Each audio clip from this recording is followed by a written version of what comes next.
గ్రంథము గురించినటువంటి ఎస్తేరు గ్రంథంలో ఉన్నటువంటి విషయాలను ఈరోజు రేపు మనము నేర్చుకుంటాం కనుక అందరూ కూడా నోట్స్ ఉన్న వారందరూ కూడా మీరు దగ్గర పెట్టుకొని ప్రతి ఒక్కరు కూడా చెప్పబడుతున్నటువంటి ప్రతి విషయాన్ని రాసుకోవాల్సిందిగా తెలియచేస్తున్నాను. సో దేవుని యొక్క వాక్యం మనం ధ్యానించబోయే ముందు నేను ప్రతి ఒక్కరిని అడిగేటువంటి ప్రశ్న, ఎక్కడికి వెళ్ళిన ప్రభు నాకు అది అలవాటు చేశారు. సో ఈరోజు ఉదయంనే లేచి మనం గూగుల్ మీట్లో జాయిన్ అవ్వకముందే ఎంతమంది ప్రేయర్ చేసుకొని గూగుల్ మీట్లో జాయిన్ అయ్యారు, ఎంతమంది దేవుని వాక్యాన్ని చదివి గూగుల్ మీట్లో జాయిన్ అయ్యారు? సో ఈ రెండు ప్రశ్నలు మీకు వేయడం జరుగుతుంది. ఎంతమంది ప్రార్థన చేసుకొని జాయిన్ అయ్యారు? Okay, very good. సో ఉదయం లేచిన వెంటనే ఖచ్చితంగా మనము వ్యక్తిగతంగా కొంత సమయాన్ని ప్రభు కొరకు కేటాయించిన తదుపరి మనము మన యొక్క ఇంకా గూగుల్ మీట్ కావచ్చు, ఇంకే ప్రేయర్స్ అయినా సరే, ఫస్ట్ ఆఫ్ ఆల్ దేవునితో కొంత సమయాన్ని మనం గడపవలసిన వారమే ఉన్నాం. అలాగే రెండవదిగా దేవుని వాక్యాన్ని ఖచ్చితంగా ధ్యానం చేయాలి. అది రోజు దినచర్యలో ఒక భాగం అయిపోవాలి. ఎవరు కూడా దేవుని వాక్యాన్ని నిర్లక్ష్యము చేయకూడదు. ఈ రోజున చాలా మంది ప్రార్థన చేసుకుంటున్నారు కానీ వాక్యాన్ని పక్కన పెడుతున్నారు. కొంతమంది సాయంత్రం చదువుకుందాంలే అని నిర్లక్ష్యం చేస్తున్నారు. వాక్యాన్ని ఎన్నటికీ కూడా మనం పక్కన పెట్టకూడదు. దేవుని యొక్క వాక్యము ఎంతో విలువైనది, శ్రేష్టమైనది, అమూల్యమైనది కనుక ఖచ్చితంగా మనము ప్రార్థనకు సమయాన్ని కేటాయించాలి. తదుపరి వాక్యానికి సమయం కేటాయించిన తదుపరి దేవుని యొక్క మరి ఇంకే పనులైనా మనం ప్రారంభించవలసిన వారమే ఉన్నాం. ఒకసారి కొంతమంది సైనికులు రైల్లో ప్రయాణం చేస్తుంటే అందరూ కూర్చొని కబుర్లు చెప్పుకుంటూ ఉన్నారు. వారిలో ఒక్క సైనికుడు మా మూలను కూర్చొని బైబిల్ చదువుతూ ఉన్నాడు. బైబిల్ చదవడం చూసినటువంటి మిగతా సైనికులు ఏం చేశారంటే, మనం అందరం కూర్చొని అల్లరి చేస్తుంటే, సరదా కబుర్లు చెప్పుకుంటుంటే ఇతనేంటి మనతో కలవకుండా, మనతో కూర్చొని మాట్లాడకుండా కూర్చొని బైబిల్ చదువుతున్నాడని చెప్పేసి అందరూ కోప్పడి అతని దగ్గరికి వచ్చి అతను కూర్చొని చదువుతున్నటువంటి ఆ బైబిల్ తీసేసి ట్రైన్ నుంచి బయటకు విసిరేస్తారనమాట. ఆ క్రైస్తవ సైనికుడు కోపడలేదు. ఎందుకు? దేవుని వాక్యం ఏమని చెప్తుంది? నేను సాత్వికుడను, దీన మనసు గలవాడు కదా అని చెప్పాడు కదా. సో దేవుని ఎరిగినటువంటి వారికి కోపం అనేది తక్కువగా ఉంటుంది. అందుకే అతను అంతమంది కూడా కలిసి కోప్పడకుండా మౌనంగా కూర్చొని ఉన్నాడు. రోజులు గడుస్తూ ఉన్నాయి. తనలో కొంత బాధ, అయ్యో నా బైబిల్ తీసి పడేసరే అని కొంత బాధపడ్డాడు. కానీ అయినా దేవుడు చూసుకుంటాడని దేవుడి మీద భారం వేశాడు. అలా రోజులు గడుస్తూ ఉన్నాయి. కొన్ని రోజుల తర్వాత ఆ క్రైస్తవ సైనికుని ఇంటికి బైబిల్ ఒకటి వచ్చింది పోస్ట్ ద్వారా. అతడు ఆ బైబిల్ ఏంటి పోస్ట్ అని ఓపెన్ చేసి చూసినప్పుడు, అతడు ట్రైన్లో బైబిల్ చదువుతున్నప్పుడు మిగిలినటువంటి సైనికులు అతని దగ్గర నుంచి లాగి పడేసినటువంటి బైబిల్ పోస్ట్ ద్వారా అతని ఇంటికి వచ్చింది. ఆ యొక్క పోస్ట్లో ఒక లెటర్ కూడా ఉందన్నమాట. ఆ లెటర్లో ఒక వ్యక్తి కొన్ని మాటలు రాశాడు. అయ్యా, నేను రైల్వే ఉద్యోగం చేస్తూ నాకున్న సమస్యలను బట్టి, నాకున్నటువంటి బాధను బట్టి, నాకున్న వేదనను బట్టి చనిపోదామని చెప్పి నేను రైల్వే ప్లాట్ఫామ్ మీదకి వచ్చాను. అలా ప్లాట్ఫామ్ మీదకి నడుచుకుంటూ ఇంకా ట్రైన్ కింద పడి కొంత దూరం వెళ్ళి దూరంగా చనిపోదామని చెప్పేసి వచ్చేసాను. వచ్చినప్పుడు అక్కడ ఆ బైబిల్ అనేది, పుస్తకం అనేది కనబడుతుంది. ఏంటి అని చెప్పేసి వెళ్ళి చూసేసరికి నేను ఆ బైబిల్ తీసి చదవడం ఆరంభించాను. అలా బైబిల్ తీసి చదవడం ఆరంభించినప్పుడు హృదయించాయి, నన్ను ధైర్యపరిచాయి, నన్ను పురుకొల్పాయి. చనిపోదామని వచ్చిన నాకు ఆ యొక్క దేవుని మాటలు నన్ను ఎంతగానో పురుకొల్పాయి. ఈరోజు నేను ప్రభువుని నమ్ముకున్నాను. బైబిల్ నా జీవితాన్ని మార్చింది.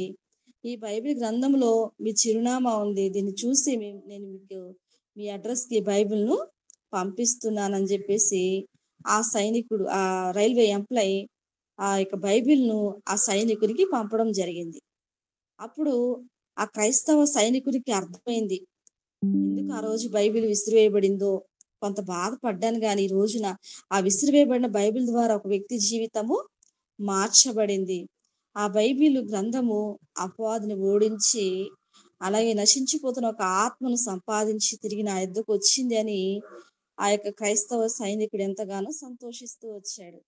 దేవుని వాక్యంలో ఈ మాట ఉందండి. యెషయా గ్రంథము 55:11లో నా నోటి నుండి వచ్చినము నిష్ఫలంగా నా యొద్దకు మరలదని ప్రభువు సెలవిచ్చాడు. నిజమే, దేవుని యొక్క మాట నిష్ఫలంగా ఎన్నటికీ పోదు. దేవుని యొక్క వాక్యము ఎంతో విలువైనది, శ్రేష్టమైనది, అమూల్యమైనది. కనుక దేవుని యొక్క వాక్యము ఎటువంటి హృదయాలైనా కదిలించగలుగుతుంది. దేవుని యొక్క వాక్యము చదవడం ద్వారా ఆదరణ ఉంది, పురుకొల్పు ఉంది. దేవుని యొక్క వాక్యం అగ్ని వంటిదని, బండను బద్దలు చేయగలిగిన సుత్తె వంటిదని, ఖడ్గం వంటిదని, దేవుని యొక్క వాక్యము జుంటితేనె దారుల కంటే మధురమైనదని, దేవుని యొక్క వాక్యము చదవడం ద్వారా పాపంపై జయము కలుగుతుందని దేవుని వాక్యంలో ఎన్నో మాటలు ఉన్నాయి కదా. మరి ఇటువంటి దేవుని వాక్యాన్ని మనము ఎన్నటికీ కూడా నిర్లక్ష్యం చేయకూడదు. ప్రార్థన ద్వారా దేవునితో నీవు మాట్లాడితే దేవుడు వాక్యం ద్వారా నీతో మాట్లాడడానికి ఇష్టం కలిగి ఉన్నాడు. సో నువ్వు వాక్యాన్ని చదివినప్పుడే కదా దేవుడు నీతో మాట్లాడేది. అందుకనే ఎవ్వరు కూడా దేవుని వాక్యాన్ని నిర్లక్ష్యం చేయొద్దండి. వాక్యాన్ని ప్రతిరోజు ఖచ్చితంగా చదవడం అలవాటు చేసుకోవాలి. వాక్యాన్ని ప్రతిరోజు క్రమం తప్పకుండా ఉదయం లేచిన వెంటనే మనం ఎవరైతే ప్రార్థనకు, వాక్యానికి సమయాన్ని కేటాయిస్తారో ఆ రోజు వారి పనులన్నీ కూడా సులభంగా అయిపోతాయి. చాలా మంది నాకు ఈ రోజు బిజీగా ఉందండి, పనులు ఉన్నాయి, అందుకే వాక్యాన్ని చదవలేదు, అందుకే ప్రార్థన కొద్దిసేపు చేసుకున్నాను అంటారు. లేదండి, దేవునికి సమయం ఇచ్చి చూడండి, మీ పనులన్నీ సులభంగా అయిపోతాయి. దేవుని వాక్యాన్ని చదివి చూడండి, మీకు ఎంత కష్టమైన పనులైనా ఆ దినము దేవుని నడిపింపు మీకు తోడుగా ఉండి ప్రభువే మీకు సహాయం చేస్తాడు. అందుకని దేవుని యొక్క వాక్యాన్ని చదువుతూ ప్రార్థన చేసుకుంటూ మీ యొక్క దినములు ప్రారంభించినప్పుడు దేవుని సహాయం మీకు సమృద్ధిగా అనుగ్రహించబడుతుంది. కనుక ఎవ్వరు కూడా వాక్యాన్ని నిర్లక్ష్యం చేయక, ప్రార్థన నిర్లక్ష్యం చేయక, ప్రతిరోజు దేవుని వాక్యాన్ని ధ్యానం చేస్తూ దేవుని చిత్తాన్ని నెరవేరుస్తూ దేవుని నామానికి మహిమకరంగా జీవించాలని ఈ మాటలను మీకు తెలియచేస్తున్నాం. సో ఈరోజు మనము ఎస్తేరు గ్రంథం గురించినటువంటి విషయాలను నేర్చుకుందాం. ఎస్తేరు గ్రంథము గురించినటువంటి విషయాలలో బైబిల్ గ్రంథంలో పాత నిబంధనలో 2 పుస్తకాలు స్త్రీల పేర్ల మీద వ్రాయబడి ఉన్నాయి. 2 పుస్తకాలు. మొదటి పుస్తకం ఏమిటని మనం చూస్తే రూతు గ్రంథం, అలాగే రెండవదిగా ఎస్తేరు గ్రంథం. ఈ 2 కూడా పాత నిబంధనలో స్త్రీల పేర్ల మీద వ్రాయబడినటువంటి పుస్తకాలు. సో స్త్రీల పేర్ల మీద వ్రాయబడిన 2 పుస్తకాలలో ఇది ఒకటి అన్నమాట, ఎస్తేరు గ్రంథం. ఎస్తేరు గ్రంథంలో మనం చూస్తే దేవుడు, అలాగే ధర్మశాస్త్రము, ఐగుప్తు నుండి ఇశ్రాయేలీల నిర్గమం, ఇవేమి కూడా ఎస్తేరు గ్రంథంలో కనిపించవు. దేవుడు అనే పదము గాని, అలాగే ధర్మశాస్త్రం అనే పదము గాని, ఐగుప్తు అనే పదము గాని, ఇశ్రాయేలీలు అనే పదము గాని ఈ ఎస్తేరు గ్రంథంలో ఏమాత్రం కూడా కనిపించవు. అలాగే మనం చూస్తే ఈ దేవుడు తెర వెనక ఉండి క్రియ జరిగించట ఈ గ్రంథంలో మనం చూస్తాం. మనం చూస్తాం పల్లెటూర్లలో కొన్ని స్కిట్స్ వేసినప్పుడు తెర ముందు కనబడే వాళ్ళు ఉంటారు, తెర వెనక ఉండి ఆ స్టోరీనంతా నడిపిస్తూ మెయిన్ డైరెక్టర్స్ ఉంటారు అనమాట. అట్లాగే ఈ యొక్క ఎస్తేరు గ్రంథంలో కూడా దేవుడు డైరెక్ట్ గా కనిపించడు కానీ దేవుడు తెర వెనక ఉంటాడు. తెర ముందు ఉండి తెర ముందు మనం కొంతమంది వ్యక్తులను చూస్తాం, కానీ మెయిన్ ప్రధాన వ్యక్తి దేవుడు తెర వెనక ఉండి ఈ యొక్క గ్రంథంలో ఉన్నటువంటి విషయాలను జరిగించినట్టుగా మనము చూస్తాం. ఈ గ్రంథం నుండి కొత్త నిబంధనలో ఒక్క మాట కూడా లేదు. ఈ గ్రంథం నుండి కొత్త నిబంధనలో వ్రాయబడిన ఒక్క మాట కూడా లేదన్నమాట. ఈ గ్రంథము చరిత్ర పుస్తకాలలో చివరిది. ఈ ఎస్తేరు గ్రంథము చరిత్ర పుస్తకాలలో చివరిది. అలాగే ఈ గ్రంథంలో మనం చూస్తే ఈ గ్రంథంలో 9 విందులు ఉన్నాయి. ఎన్ని ఉన్నాయి? 9 విందులు ఉన్నాయి ఈ గ్రంథంలో. ఈ గ్రంథం మొత్తానికి రోమా పత్రిక 8వ అధ్యాయము 28వ వచనం, రోమాపత్రిక 8:28 ఆ వచనాన్ని ముకుటముగా మనం పెట్టవచ్చు. ఆ మాట ఏంటి అని మనం చూస్తే అక్కడ ఒక మాట ఉంది, అది నోటెడ్ అయిన వారు చెప్తారా ఎవరైనా? రోమా 8:28 చూడకుండా ఎవరైనా చెప్పగలుగుతారా? సో అక్కడ ఉన్నటువంటి మాట ఏమిటంటే, దేవుని ప్రేమించే వారికి అనగా ఆయన సంకల్పము చెప్పున పిలువబడిన వారికి మేలు కలుగుటకై సమస్తమును సమకూడి జరుగుచున్నవి. సో ఈ గ్రంథం మొత్తానికి రోమపత్రిక 8వ అధ్యాయము 28వ వచనాన్ని మనం ఒకటముగా పెట్టవచ్చు. ఆ వచనం ఏమిటంటే, దేవుని ప్రేమించే వారికి, ఎవరైతే నిజంగా దేవుని ప్రేమిస్తారో ఆయన సంకల్పము చెప్పున పిలువబడిన వారికి మేలు కలుగుటకై ఆయన సమస్తమును సమకూడి జరిగించే దేవునిగా ఉన్నాడు. అలాగే ఈ గ్రంథంలో మనం చూస్తే ఇశ్రాయేలీల పండుగలైన పూరీము గురించి మనం చూడవచ్చు. ఇశ్రాయేల్‌కి కొన్ని పండుగలు ఉన్నాయి. ఆ పండుగలో పూరీము అనేటువంటి ఒక పండుగ ఉంది. ఆ పండుగ గురించి కూడా మనము చూడవచ్చు. అలాగా మనం చూస్తే ఈ గ్రంథంలో పూరీము పండుగను గురించి చూస్తూ ఇశ్రాయేలీలకు కొన్ని పండుగలు ఉన్నాయి. ఇశ్రాయేలీలకు కొన్ని పండుగలు. ఏంటి ఆ పండుగలను చూస్తే, మొట్టమొదటిగా ఇశ్రాయేలుకు ఉన్నటువంటి పండుగలలో మొట్టమొదటి పండుగ ఏమిటంటే పస్కా పండుగ. పస్కా పండుగ ఇది లేవి కాండము 23వ అధ్యాయం 5వ వచనంలో ఈ పండుగను మనం చూస్తాం. లేవి కాండము 23:5లో పస్కా పండుగను చూస్తాం. అలాగే రెండవదిగా ఇశ్రాయేలుకు ఉన్నటువంటి రెండవ పండుగ ఏంటంటే పొంగని రొట్టెల పండుగ. పొంగని రొట్టెల పండుగ ఇది లేవి కాండము 23వ అధ్యాయము 6వ వచనంలో చూస్తాం. అలాగే మూడవదిగా ప్రథమ ఫలముల పండుగ. ప్రథమ ఫలముల పండుగ ఇశ్రాయేలు పండుగలలో మూడవ పండుగ ప్రథమ ఫలముల పండుగ. ఇది లేవి కాండము 23వ అధ్యాయము 10వ వచనంలో మనం చూస్తాం. అలాగే నాలుగవదిగా ఇశ్రాయేలు పండుగలు పెంతెకొస్తు పండుగ. పెంతెకొస్తు పండుగ లేవి కాండము 23:15లో ఈ పండుగను మనం చూస్తాం. ఐదవ పండుగ ఇశ్రాయేల్ ఐదవ పండుగ శృంగధ్వనుల పండుగ. లేవి కాండము 23:23లో మనము ఈ పండుగను చూస్తాం. అలాగే ఆరవ పండుగ ఇశ్రాయేలుకు ఉన్నటువంటి ఆరవ పండుగ ఏంటి అంటే ప్రాయశ్చిత్తార్థ పండుగ. లేవి కాండము 23:26లో ఈ పండుగను మనం చూస్తాం. అలాగే ఏడవదిగా పర్ణశాలల పండుగ. ఇది లేవి కాండము 23:33లో ఈ పండుగను మనం చూస్తాం. మరి కొన్ని పండుగలు ఉన్నాయి ఇశ్రాయేలులకు. ఏంటి అంటే సబ్బాతు. లేవి కాండము 23:3లో చూస్తాం ఈ పండుగను, సబ్బాతు. అలాగే ఆలయ ప్రతిష్ట పండుగ. ఆలయ ప్రతిష్ట పండుగ ఇశ్రాయేలు పండుగ. యోహాను సువార్త 10వ అధ్యాయము 22వ వచనంలో ఈ పండుగను మనం చూస్తాం. అలాగే ఎస్తేరు గ్రంథంలో మనం ఒక పండుగ గురించి చెప్పుకున్నాం, పూరీము పండుగ. ఎస్తేరు గ్రంథము 9వ అధ్యాయము 26వ వచనంలో ఈ పండుగ గురించి మనము చూస్తాం, పూరీము పండుగ.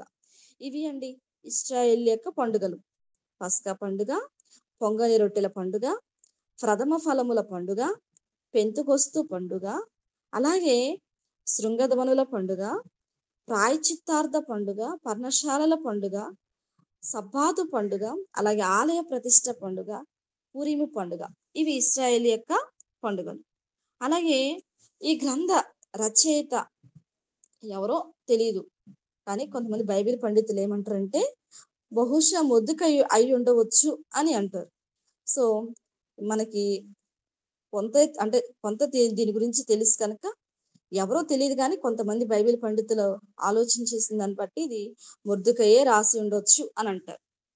అలాగా అయితే ఇది రాయబడినటువంటి కాలం ఎప్పుడంటే బీసీ 460 అలాగే 333 మధ్యలో వ్రాయబడింది. 460 సంవత్సరం 333 సంవత్సరాల మధ్య వ్రాయబడుతూ వచ్చింది.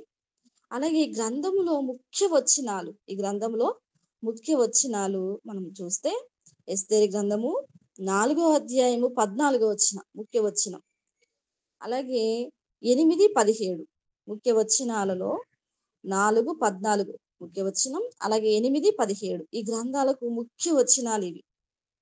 అలాగే గ్రంథముల ముఖ్య అంశం ఏమిటంటే, ముఖ్య అంశము తన ప్రజలకు ఎదురయ్యే పరిస్థితులు, ప్రమాదాల నుండి వారిని తప్పించి తన కార్యాలను నెరవేర్చే దేవుని అదృశ్య హస్తం గురించి ఈ గ్రంథం తెలియచేస్తుంది. ముఖ్య అంశంగా తన ప్రజలకు ఎదురయ్యే పరిస్థితులు, ప్రమాదాల నుండి వారిని తప్పించి తన కార్యాలను నెరవేర్చే దేవుని అదృశ్య హస్తం గురించి ఈ గ్రంథము తెలియచేస్తుంది. అలాగే ఈ గ్రంథంలో ముఖ్య వ్యక్తులు ఉన్నారు. ఎవరు ముఖ్య వ్యక్తులు అని మనం చూస్తే ఎస్తేరు, ముఖ్య వ్యక్తి ఎస్తేరు. అలాగే రెండవదిగా మొర్దుకై, అలాగే అహష్వరోషు, నాలుగవదిగా హామాను. వీరు ముఖ్య వ్యక్తులు. అలాగే గ్రంథ విభజన గురించి మనం చూస్తాం. గ్రంథ రచయిత గురించి చూసాము, కాలం చూసాము, ముఖ్య వచనాలు చూసాం, అలాగే ముఖ్య అంశాలు కూడా చూస్తూ వచ్చాం. ముఖ్య వ్యక్తులు ఎవరు అంటే ఎస్తేరు, మొర్దుకై, అహష్వరోషు, హామాను. అలాగే గ్రంథ విభజన గురించి మనం చూస్తే ఈ గ్రంథం గురించి క్లుప్త వివరణ మనం వింటాం. గ్రంథంలోని దేవుని అదృశ్య హస్తము వివరణ. ఈ గ్రంథంలో దేవుని యొక్క అదృశ్య హస్తము ఉండి దేవుడే తన బిడ్డలకు తోడుగా ఉండి ఈ గ్రంథంలో ఎన్నో గొప్ప కార్యాలు దేవుడు తన బిడ్డల పక్షాన్ని జరిగించినట్టుగా మనము చూస్తాం. అలాగే ఈ గ్రంథంలో విందులు ఉన్నాయి, వాటి గురించి కూడా మనం వింటాం. గ్రంథంలో దేవుని అదృశ్య హస్తం ఎలా పనిచేస్తుందో దాని గురించి వింటాము. అలాగే గ్రంథంలోని విందులు ఉన్నాయి, వాటి వివరణ కూడా వింటాం. గ్రంథంలోని వ్యక్తులు ఉన్నారు, వారిని గురించి కూడా మనము వింటాం. అలాగే మనం చూస్తే మొట్టమొదటిగా మనం చూసినప్పుడు ఈ గ్రంథంలో ఎస్తేరు చేయించినటువంటి విందుల గురించి మనం చూస్తాం. 1వ అధ్యాయంలో అహష్వరోషు వస్తీ చేయించిన విందులు ఉన్నాయి. మనము ఈ గ్రంథంను చదివినప్పుడు 1వ అధ్యాయంలో ఇక్కడ అహష్వరోషు రాజు ఉన్నాడు. అతడు హిందూ దేశం మొదలుకొని కూషు దేశం వరకు 127 సంస్థానములను అహష్వరోషు రాజు ఏలుతూ వచ్చాడు. అహష్వరోషు రాజు ఈ 127 సంస్థానముల నుండి ఆ సంస్థాన అధిపతులందరినీ పిలిచి వాళ్ళందరికీ విందు చేయించినట్టుగా మనము చూస్తాం. ఎన్ని దినాలు చేశాడు ఆ విందు అంటే దాదాపు ఆ విందును అతడు 6 నెలలు ఆ విందును పాటించినట్టుగా మనము చూస్తాం. అట్లా అహష్వరోషు విందు చేయించి అనేక 127 సంస్థానముల నుండి సంస్థానాధిపతులను పిలిచి ఎంతో రాజు వైభవం తగినట్టుగా విందులను చేయిస్తూ వచ్చాడు. అలాగే 1వ అధ్యాయంలో వస్తీ కూడా విందులు చేయించింది. అహష్వరోషు రాజు చేయించడమే కాదు, వస్తీ రాణి కూడా విందులు చేయించింది. ఆమె కూడా తన యొక్క రాణిగారి కోటలో అనేక స్త్రీలను పిలిచి ఆమె కూడా విందు చేయించినట్టుగా మనము చూస్తాం. అహష్వరోషు రాజు ఆ విందు అయిపోయిన తదుపరి ఆ యొక్క రాణిని అందరికి చూపించాలి, అందరికి కనపరచాలి అని చెప్పేసి రాణిని పిలువనంపినప్పుడు వస్తీ నేను రాను అని చెప్పి రాజుగారి యొక్క ఆజ్ఞను ఆమె ఏం చేస్తుంది, మీరింది. రాజుగారికి కోపం వస్తుంది. అప్పుడు రాజుగారు అక్కడ ఉన్నటువంటి అధికారులతో ఆ విషయాన్ని సంభాషించినప్పుడు వారు ఏమని చెప్తారు అంటే, అయ్యా రాణిగారి మీ మాట వినలేదని తెలిసినప్పుడు మరి మా యొక్క భార్యలు కూడా మా మాట వినరు కదా, కాబట్టి ఈ విషయంలో రాణిగారు చేసినటువంటి పని సరైనది కాదు, ఈమెను రాణిగా ఉండకుండా తీసివేద్దామని చెప్పి అక్కడ ఉన్నటువంటి ప్రధాన అధికారులైన వారు రాజుగారికి సలహా ఇచ్చినప్పుడు రాజు ఆ సలహాను పాటిస్తాడు. వస్తీకి విడాకులు ఇవ్వడము జరుగుతుంది. 1వ అధ్యాయంలో అహష్వరోషు విందులు చేయిస్తాడు, అలాగే వస్తీ కూడా విందులు చేయిస్తుంది. అహష్వరోషు రాజు పిలువనంపినప్పుడు మరి తన భార్య అయినటువంటి వస్తీ రాజు మాట వినాలి కదా, కానీ ఆమె వినకుండా రాజుగారు మాటను తృణీకరించిన కారణంగా ఆమెను రాజుగారి కోటల నుండి బయటకు పంపించి వేయడము జరుగుతుంది. వస్తీకి రాజుగారు విడాకులు ఇవ్వడము మనం 1వ అధ్యాయంలో చూస్తాం. అలాగే 2వ అధ్యాయంకి వచ్చేసరికి రాజుగారు ఎందుకు నేను ఈ పని చేశానా, ఎందుకు నా భార్య అయినటువంటి వస్తీకి విడాకులు ఇచ్చాను, అయ్యో నేను చేసిన ఈ పని సరైంది కాదని రాణి గురించి చింతపడుతున్నప్పుడు అక్కడ ఉన్నటువంటి ఆ యొక్క అధిపతులైన వారు రాజుగారికి ఒక సలహాని ఇస్తారయ్యా, మన దేశంలో మన 127 సంస్థానములలో అందమైన కన్యకలందరినీ కూడా సమకూరుద్దాం, వారిలో ఎవరు నీకు నచ్చుతారో వారిని రాణిగా ఎంపిక చేద్దాం అని చెప్పి సలహా ఇస్తారు. ఆ సలహా రాజుకు నచ్చుతుంది. నచ్చిన ప్రకారంగానే అందమైన యవ్వన కన్యకలందరిని కూడా రాజుగారి కోటకు తరలిస్తారు. రాజుగారు ఎవరినైతే ఇష్టపడతారో వారే రాణి అవుతారు. అలా అందమైన కన్యకలుగా అందమైన కన్యకలందరిని కూడా సమకూర్చినప్పుడు వారిలో మరి ఎస్తేరు కూడా కోటకు రావడం జరుగుతుంది. ఎస్తేరు కూడా కోటకు రావడము జరుగుతుంది.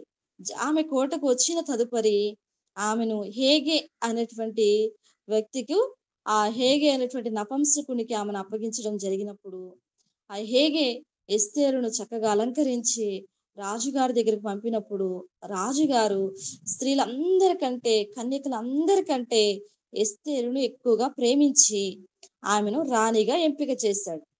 దేవుని యొక్క కృపను బట్టి, దేవుని యొక్క దయ ఎస్తేరు మీద ఉండడం వల్ల రాణిగా ఎంపికైంది ఎస్తేరు రెండవ అధ్యాయంలో. అలాగే రెండవ అధ్యాయంలో మరొక విషయం, ఎస్తేరు రాణి అయిన తదుపరి ఒక కుట్రను రాజుగారి మీదకు పన్నారు. అక్కడ ఉన్నటువంటి రాజుగారికి ద్రాక్షారస పానం అందించేటువంటి నపుంసకులు ఉంటారు కదా, వాళ్ళేమంటే రాజుగారిని మనము ఏ విధంగానైనా చంపాలి అనేటువంటి ఒక కుట్రను పనినప్పుడు ఆ కుట్ర మొర్దెకైకి తెలుస్తుంది. మొర్దెకై తెలుసుకొని మొర్దెకై ఆ విషయాన్ని ఎస్తేరుకు తెలియజేస్తాడు. అమ్మా, మరి రాజుగారుని చంపాలనుకుంటున్నారు, ఇదిగో ఈ విషయాన్ని నేను విన్నాను స్వయంగాని ఎస్తేరుకి చెప్పినప్పుడు ఎస్తేరు ఆ విషయాన్ని రాజుతో చర్చిస్తుంది. రాజు ఆ విషయాన్ని పరిశీలన చేస్తున్నప్పుడు అది నిజమే అని తెలుస్తుంది. అప్పుడు రాజుగారు వారిద్దరిని కూడా ఉరి తీయించడము చూస్తాం. రెండవ అధ్యాయంలో వస్తిని గురించి చింతపడుతున్నప్పుడు రాజుగారికి అక్కడ ఉన్నటువంటి అధిపతులు సలహా ఇస్తారు. అందమైన కన్యకలందరిని సమకూర్చినప్పుడు ఆ అందమైన కన్యకలలో రాణిగా ఎస్తేరు ఎంపిక అవుతుంది. అలాగే రెండో అధ్యాయంలో జరిగినటువంటి మరొక స్టోరీ ఏంటంటే, రాజుగారిని చంపాలని ఒక కుట్రను పన్నుతారు. ఆ కుట్రను మొర్దెకై తెలుసుకొని రాణికి చేరవేసినప్పుడు రాణి ఆ విషయాన్ని రాజుకు చెప్తుంది. ఆ విషయాన్ని పరిశీలన చేసినప్పుడు నిజమే అనే విషయం తెలిసిన తదుపరి రాజుగారు ఆ ఇద్దరిని కూడా చంపడము చూస్తాం. అలాగే మూడవ అధ్యాయంలో యూదులను నాశనం చేయడానికి హామాను కుట్ర పన్నుతాడు. మూడో అధ్యాయంలో యూదులందరినీ ఏ విధంగానైనా నాశనం చేయాలి. ఎందుకు యూదులను నాశనం చేయాలనుకున్నాడు? యూదులలో మరి అహష్వేరోషు రాజుగారి గుమ్మము ఎద్ద కాపలాదారుడుగా ఉంటున్నాడు. ఎవరు? మొర్దెకై. సో ఈ మొర్దెకై యూదులకు ఒక దేవుడిచ్చినటువంటి ఆజ్ఞ ఉంది. మనుషుల ముందు ఎవరి ముందు కూడా మనం వంగకూడదు, నమస్కారము చేయకూడదు. ఈ హామాను మంత్రిగా ఉన్నాడు. ఈ హామాను వస్తున్నప్పుడు మొర్దెకై వంగకయు నమస్కారం చేయకయుండు చూసి ఏదో ఒక విధంగా అసలు మొర్దెకై ఎవరు, మొర్దెకైది ఏ జాతి అంతా కనుక్కొని ఎలాగైనా సరే యూదులందరినీ కూడా నేను నాశనం చేయాలి అని హామాను కుట్ర పన్నుతాడు. రాజుగారి దగ్గరికి వెళ్ళి లేనిపోని మాటలన్నీ రాజుగారికి చెప్పి రాజుగారి యొక్క ఉంగరము ముద్ర వేయించి ఒక తాకీదును ఒక రసీదును ప్రిపేర్ చేసేసి ఆ 127 సంస్థానములకు ఆ రసీదును పంపించి ఎలాగైనా సరే యూదులందరినీ పలానా దినామున అందరిని చంపాలి అని ఒక కుట్రను హామాను పనినట్టుగా మనం 3వ అధ్యాయంలో చూస్తాం. అలాగే 4వ అధ్యాయంకి వచ్చేసరికి యూదులకు సహాయం చేయవలసిందిగా ఎస్తేరు దగ్గరకు మొర్దెకై హెచ్చరిక ఇచ్చాడు. యూదులకు సహాయం చేయవలసిందిగా. ఈ విషయము మరి మొర్దెకైకి అలాగే యూదులందరికి తెలిసిపోయింది హామాను పనిన కుట్ర.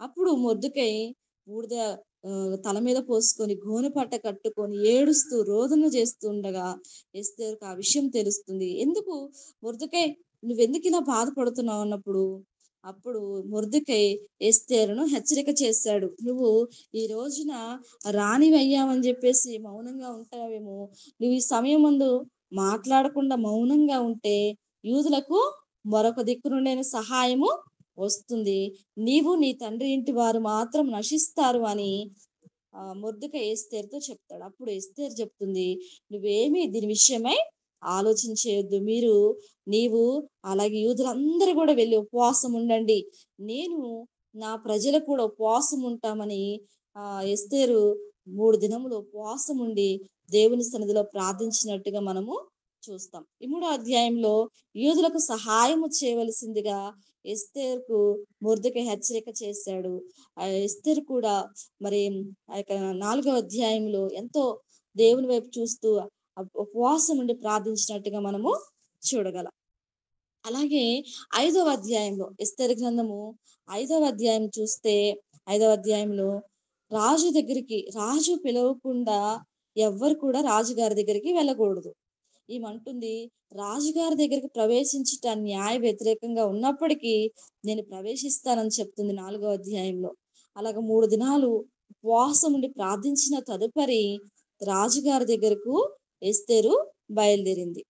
రాజుగారు ఆ రాజభూషణములు ఆమె ధరించుకొని రాజుగారి దగ్గరకు వెళ్ళి నిలిచినప్పుడు రాజు పిలవకుండా ఎవరైనా లోపలికి వెళ్తే అక్కడనే ఆ యొక్క గేటు దగ్గరనే వారి యొక్క తల తీసివేయబడుతుంది. కానీ ఈమె ఎంతో ధైర్యముతో, ఎంతో సాహసముతో దేవుని యొక్క నాకు దేవుడే తోడుగా ఉన్నాడని బయలుదేరి రాజు దగ్గరికి వెళ్ళింది. కానీ దేవుడు రాజుగారి యొక్క దృష్టిని ఎస్తేరు వైపునకు మరల్చాడు. దేవుడే మరి రాజుగారు ఎస్తేరుని చూసిన వెంటనే రాజుకు దయ కలుగుతుంది. రాజుగారు తన చేతిలో ఉన్న బంగారు దండమును ఎస్తేరు వైపు చూపిస్తాడు. ఎస్తేరు వైపు చూసినప్పుడు ఎస్తేరు అక్కడ తన రాజుగారితో మాట్లాడము చూస్తాం. ఎంతో తెలివిగా ఈ అధ్యాయంలో ఎస్తేరు ప్రవర్తిస్తుంది. రాజు అడుగుతాడు, ఎస్తేరు నీకేం కావాలి? రాజ్యంలో సగం కావాలో కోరుకో అంటే ఆమె అక్కడ తన కోరికను తెలియచేయలేదు. ఒక మాట ఆహ్వానించి వచ్చింది. రాజును హామానును విందుకు ఆహ్వానించింది 5వ అధ్యాయంలో. రాజు సన్నిధికి వెళ్ళింది ఒక విషయాన్ని తెలియజేయడం కోసమే. కానీ రాజు అడిగాడు కానీ తొందరపడి అక్కడ విషయాన్ని చెప్పలేదు. అయ్యా నీవును అలాగే హామానును నేను సిద్ధం చేస్తున్న విందుకు రావాలని పిలిచింది. అలా పిలిచినప్పుడు రాజు అలాగే హామాను మరి విందుకు వచ్చినట్టుగా మనము చూస్తాం. అలాగే ఆ 5వ అధ్యాయంలోనే మొర్దెకై పట్ల హామానికి ఎంతో కోపం ఉంటుంది. ఎంతో కోపం. నేను ఎంత గౌరవించబడుతుంటే, నేను ఇంత రాణిగారు నన్ను విందుకు పిలిస్తే ఈ మొర్దెకై మాత్రం నన్ను చూసి వంగట్లేదు, నమస్కారం చేయట్లేదు. ఈ మొర్దెకై ఉన్నంత కాలము నాకు నా యొక్క నా కోపము చల్లారదు. ఇతను ఏదో ఒక విధంగా ఉరి తీయించాలి అని మొర్దెకై కోసము అతడు 10 మూరల ఎత్తుగల ఒక ఉరికొయ్యను చేయించాడు. దాని మీద మొర్దెకైని ఉరి తీయించాలి. చూడండి ఎంత కోపముతో ఉన్నాడో హామాను. అలా 5వ అధ్యాయంలో రాజు సన్నిధికి ఎస్తేరు వెళ్ళింది. రాజును హామానుని విందుకు ఆహ్వానించింది ఎస్తేరు. అలాగే 5వ అధ్యాయంలో మొర్దెకై పట్ల హామానుకు కోపము ఎంత ఉందో చూస్తాం. అలాగే 6వ అధ్యాయంకి వచ్చేసరికి ఆ రాత్రి రాజుకు నిద్ర పట్టలే. 6వ అధ్యాయంలో మనం చూస్తే రాజుకు ఆ రాత్రి నిద్ర పట్టకపోవడం, మొర్దెకైకి రాజు గౌరవ సత్కారం చేస్తాడు. రాజుకు నిద్ర పట్టలేదు. అక్కడ ఉన్నటువంటి వారిని పిలుస్తాడు, నాకు నిద్ర పట్టట్లేదని. అప్పుడు సమాచార గ్రంథం తీసుకొచ్చి చదువుతున్నప్పుడు ఆ గ్రంథంలో మరి రాజుగారిని 2 వ్యక్తులు చంపాలనుకున్న విషయం దాంట్లో వ్రాయబడి ఉంటుంది. మరి మొర్దెకై నన్ను కాపాడాడు కదా, మొర్దెకై కోసం ఏమైనా బహుమతి ఇచ్చారా అంటే ఏ బహుమతి ఇవ్వలేదని చెప్తారు. ఆ రాత్రి కాలంలోనే మరి హామాను మొర్దెకై గురించి మాట్లాడదామని రాజుగారి దగ్గరికి వస్తాడు. రాజుగారి దగ్గరికి వచ్చి రాజుగారితో మాట్లాడదామని వచ్చినప్పుడు రాజుగారు ఒక మాట అడుగుతారు. రాజుని గౌరవించే వ్యక్తికి ఏం చేయాలి అని అడిగినప్పుడు హామాన్ అనుకుంటాడు, నన్ను తప్ప ఎవరిని గౌరవిస్తాడు అనుకొని, అయ్యా రాజుని గౌరవించాలనుకున్న వ్యక్తికి రాజగుర్రమును అలాగే రాజుగారు ధరించే వస్త్రములను రాజు ఉంగరమును పెట్టి ఊరేగించాలి అని చెప్పినప్పుడు, అయితే గుమ్మము దగ్గర కూర్చున్న మొర్దెకైకి నీవు వెళ్ళి అలాగు చేయమని చెప్తాడు. అప్పుడు హామాను వెళ్ళి మరి మొర్దెకైను ఆ యొక్క ప్రాంతం అంతా కూడా రాజుగారు ధరించే వస్త్రములు ధరింపచేసి ఊరేగించినట్టుగా మనము చూస్తాం. మొర్దెకైకి రాజు గౌరవ సత్కారం చేస్తాడు 6వ అధ్యాయంలో. 6వ అధ్యాయంలో హామాను కుమిలిపోతాడు. అయ్యో ఇదేంటి, నన్ను గౌరవిస్తాడు అనుకున్నానే, ఆ గౌరవం అంతా మొర్దెకైకి వెళ్ళిపోయింది, ఏంటి ఇలా జరిగిందని చెప్పేసి అతను కుమిలిపోతాడు. కుమిలిపోయిన తదుపరి 7వ అధ్యాయంకి వచ్చేసరికి మరలా విందుకు పిలుస్తారు. రెండవసారి చేయించబడిన విందుకు పిలుస్తారు. అతడు విందుకు వెళ్తాడు. విందుకు వెళ్ళినప్పుడు రాజుగారు మరలా అడుగుతాడు ఎస్తేర్ని, ఏంటి నీకేం కావాలి కోరుకో, రాజ్యంలో సగం వరక ఏదైనా పర్లేదని చెప్పినప్పుడు అప్పుడు రాణి అయిన ఎస్తేరు తన యొక్క బాధను తనకున్నటువంటి ఆ విషయాన్ని వేదనను రాజుగారికి తెలియచేసింది. రాజుగారు మరి ఆ విషయాన్ని గ్రహించిన వాడై నా కళ్ళ ముందే అంటే రాజుగారి కోపముతో ఆవేశంతో బయటికి వెళ్ళి వచ్చే సమయానికి రాణిగారిని బ్రతిలాడుతూ ఉంటాడు హామాను. అమ్మా, దయచేసి నా ప్రాణాన్ని కాపాడు. అది చూసినటువంటి రాజుగారికి ఏమనిపిస్తుందంటే, నా కళ్ళ ముందే నా రాణిని బలవంతం చేయబోతావా నువ్వు అని చెప్పి కోపం వచ్చి ఇతను తీసుకెళ్లి బయటికి తీసుకెళ్ళండి అంటే, అయ్యా మొద్దుకై కోసం ఉరితమ్మని తయారు చేయించి ముద్దుకై కోసం సిద్ధం చేసిన ఉరిస్తంభం మీద ఈ హామాను ఉరి తీయండి అంటాడు. అలా ఉరి తీసిన తర్వాత రాజుగారి యొక్క కోపము చల్లార్చబడుతుంది. సో ఈ యొక్క ఏడవ అధ్యాయంలో హామాను ఉరి తీయింపబడతాడు. ఎస్తేరుచే రాజుగారికి ఆ కుట్ర తెలియబడుతుంది. హామాను ఉరి తీయించబడినట్లుగా 7వ అధ్యాయంలో మనము చూస్తాం. అలాగే 8వ అధ్యాయంలో హామాను ఇంటిపై అధికారి అయ్యాడు మొర్దెకై. హామానును చంపాలనుకున్నాడు. హామానే మొర్దెకైని చంపాలనుకున్నాడు గాని మొర్దెకై కోసం సిద్ధం చేయించినటువంటి ఆ ఉరిస్తంభం మీదకి హామానే ఎక్కాడు. అందుకే పెద్దలు సామెత, ఎవరు తవ్వుకున్న గుంతలో వాళ్ళే పడతారు అని. సో ఈ యొక్క హామాను ఉరిస్తంభం సిద్ధం చేయించాడు కానీ ఆ ఉరిస్తంభం తానే ఎక్కినట్టుగా మనము చూస్తాం. యూదులందరినీ చంపాలని కుట్ర పన్నాడు. కానీ ఆ కుట్రకు తానే బలి అయిపోతూ వచ్చాడు. అయితే హామాను చనిపోయిన తర్వాత హామాను ఇంటిపై అధికారం ఎవరికి వచ్చింది?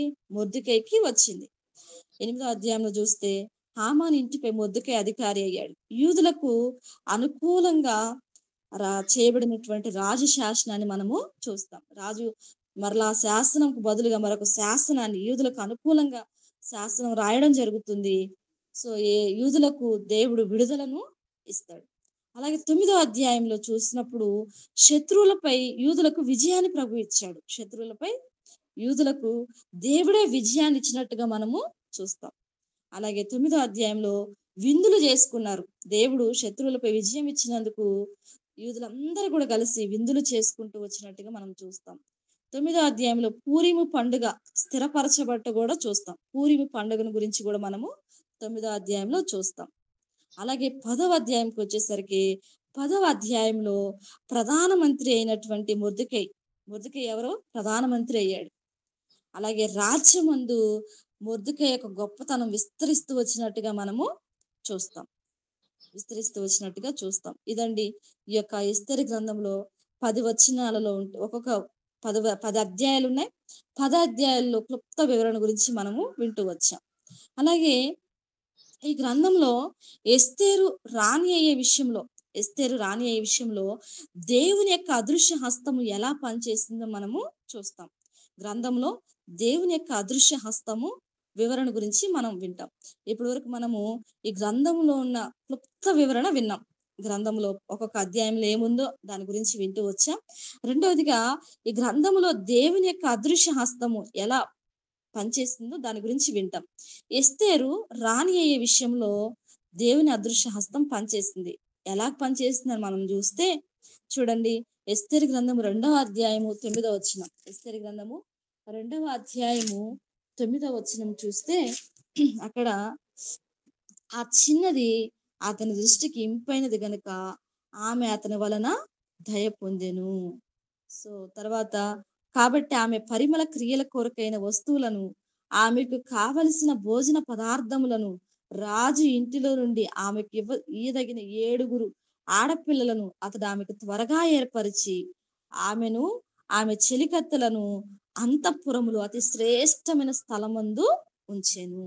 చూడండి, ఎస్తేరు రాణి అయ్యే విషయంలో దేవుని అదృశ్య హస్తం ఎలా పనిచేసిందో. హేగే దృష్టిలో దయ పొందింది ఎస్తేరు.